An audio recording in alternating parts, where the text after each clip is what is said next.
खोजकर्ता या फिर किसी निर्माणकर्ता के लिए सबसे खुशी का समय वो होता है जब उसके द्वारा निश्चय की हुई चीज का निर्माण हो जाए या उसकी खोज पूरी हो जाए।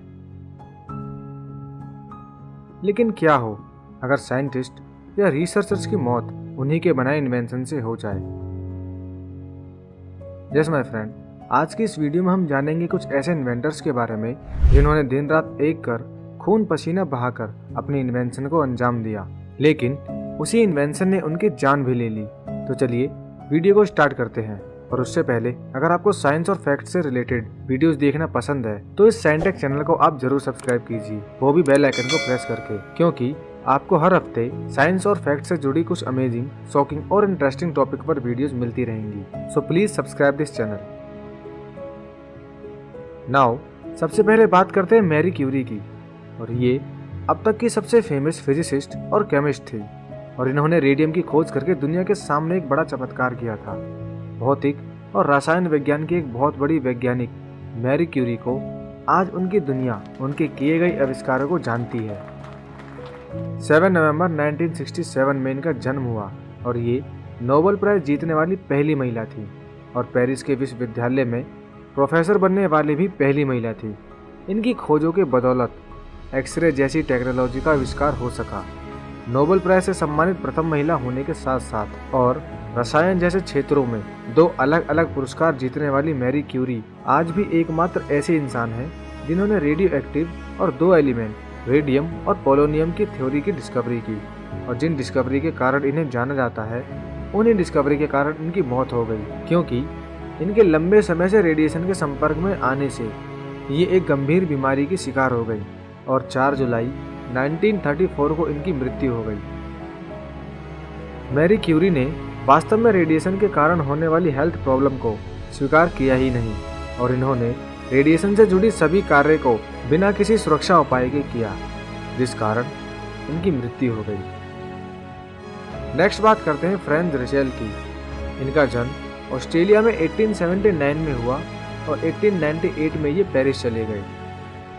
ये एक ऑस्ट्रेलियन दर्जी थे और इन्हें पायलट द्वारा पहने जाने वाले पैराशूट के खोजकर्ता के रूप में भी जाना जाता है।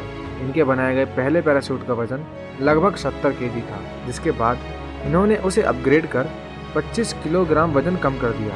इनका कहना है कि इन्होंने यह पैराशूट इसलिए बनाया ताकि जब कोई विमान यानी एरोप्लेन क्रैश होने या किसी भी प्रकार क्षतिग्रस्त हो जाता है तो पायलट को बचाया जा सके। फ्रैंज रिचेल ने अपनी पहले ही परीक्षण में एक डेमो का उपयोग किया जो कि पूर्ण रूप से सफल रहा, जिसके बाद उस पैराशूट का यूज उन्होंने स्वयं पर करने की सोची और 4 फरवरी 1912 को उन्होंने अपने डिजाइन का परीक्षण खुद पर करने के लिए एफिल टावर से कूदने की अनुमति ली और टावर के निचले स्तर से कूदने का फैसला किया, जो जमीन से 57 मीटर की ऊंचाई पर है। और जैसे ही वह वहां से कूदे और अपना पैराशूट खोला तो वह आधा ही खुला, जिसके परिणाम स्वरूप वह एक जमे हुए बर्फीले मैदान में दुर्घटनाग्रस्त हुए, जिसके बाद उन्हें तुरंत ही पास ही के हॉस्पिटल में ले जाया गया, जहां उन्हें मृत घोषित कर दिया गया। नेक्स्ट है मैक्स वेलियर। ये ऑस्ट्रियाई रॉकेटरी खोजकर्ता थे। इनका जन्म 9 फरवरी 1895 में हुआ था। इन्हें सबसे प्रसिद्ध वैज्ञानिकों में से एक माना जाता है। इनका बचपन से ही अलग अलग चीजें बनाने का शौक था। मैक्स वेलियर रॉकेट के भविष्य के बारे में भविष्यवाणी करने वाले पहले इंसान थे। इन्होंने 1928 और 1929 के बीच स्विच बोर्ड्स के साथ मिलकर रॉकेट आविष्कारों की शुरुआत की। बड़े होकर मैक्स ने कई तरह के रॉकेटों का आविष्कार किया। इसके अलावा उन्होंने तरल ईंधन वाले रॉकेट का परीक्षण किया और यही परीक्षण बाद में इनकी मृत्यु का कारण बन गया। 35 वर्ष की उम्र में तरल ईंधन के साथ पहली सफल ड्राइव 25 जनवरी 1930 को केवल 5 मिनट के लिए हुई थी। फिर 19 अप्रैल 1930 को एक परीक्षण ड्राइव के दौरान उनकी शराब से भरी रॉकेट कार में विस्फोट हो गई। 17 मई 1930 को दुर्घटना के 28 दिन बाद उनकी मृत्यु हो गई। Next, Horace Lawson Hunley. 20 जून 1823 को टेनेसी में पैदा हुए हॉरेस लॉसन हुनले अमेरिकी सिविल वॉर के दौरान एक समुद्री इंजीनियर थे। उन्होंने 19वीं शताब्दी के मध्य में पहली हाथ से संचालित लड़ाकू पनडुब्बी यानी सबमरीन का आविष्कार किया था। उन्हें पहले 2 असफल प्रयासों का सामना करना पड़ा और आखिरकार वह तीसरी पनडुब्बी विकसित करने में सफल रहे।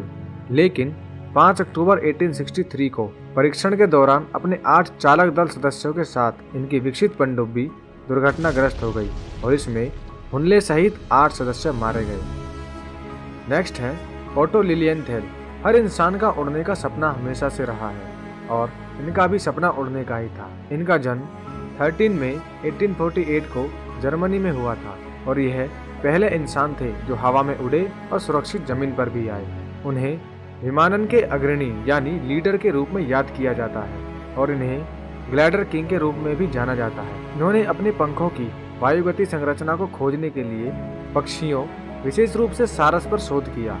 शोध यानी रिसर्च। इन्होंने ग्लाइडर में 2000 से अधिक उड़ानें और कुल उड़ान का समय 5 घंटे किया।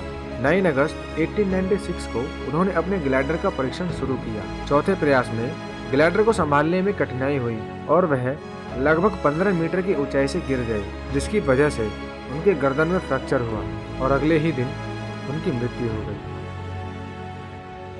विलियम बुलॉक, ये एक अमेरिकी आविष्कारक थे जो अपने रोटरी मुद्रित प्रेस के साथ मुद्रित उद्योग में क्रांति लाते हैं। वह हमेशा यांत्रिक मशीनों को डिजाइन करना चाहते हैं और इन्होंने फ्रैंकलिन इंस्टीट्यूट से एल पुरस्कार भी जीता।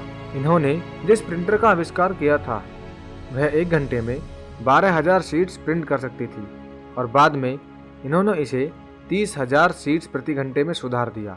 3 अप्रैल 1867 को विलियम अपने प्रिंटिंग प्रेस की मरम्मत कर रहे थे, जिस दौरान हुआ ये उनका पैर इसी प्रिंटिंग प्रेस के अंदर फंस गया और तब तक इनका पैर मशीन में कुचल गया। 12 अप्रैल को उनके शरीर से पैर निकलने के एक ऑपरेशन के दौरान उनकी मृत्यु हो गई। तो ये थी कुछ जानकारी उनके बारे में जिन्होंने अपनी जान देकर हमारे लिए अपना आविष्कार छोड़ गए, जिन आविष्कारों ने हमें और हमारी ज़िंदगी को और भी बेहतर बनाया है। इसलिए इन इन्वेंटर्स के नाम एक लाइक तो बनता है। And friends, if you are really interested in science and technology information then you must subscribe this channel, क्योंकि हम हर हफ्ते आपके लिए ऐसे ही अमेजिंग और इंटरेस्टिंग इन्फॉर्मेशन पर वीडियोस बनाते रहेंगे। तो मिलते हैं नेक्स्ट वीडियो में। Till then stay fit and live healthy.